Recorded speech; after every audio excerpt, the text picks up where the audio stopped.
వ్యాసాయ విష్ణురూపాయ.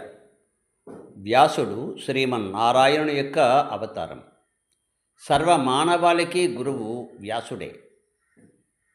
అంధకారాన్ని తొలగించేది వేదం. అలాంటి వేదాన్ని అనేక విధములుగా లోకానికి అందించినటువంటి గురువు వ్యాస మహర్షి. కనుక సమాజానికి అంతటికీ కూడా, మానవాళికి అంతటికీ కూడా గురువు వ్యాసుడే.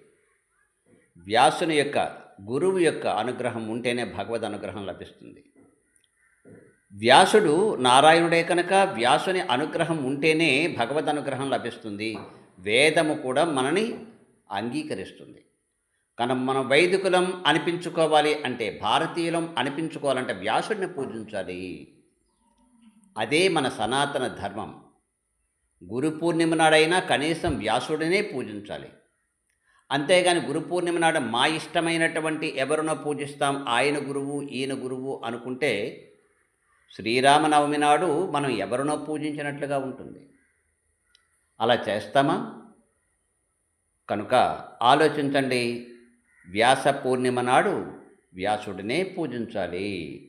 జై శ్రీమన్నారాయణ. ఇలాంటి బుద్ధి మీకు అందరికీ కలగాలని భగవంతుని ప్రార్థిస్తూ, ఇది మీకు నచ్చితే ఇంకా కొంతమందికి ఫార్వర్డ్ చేయండి.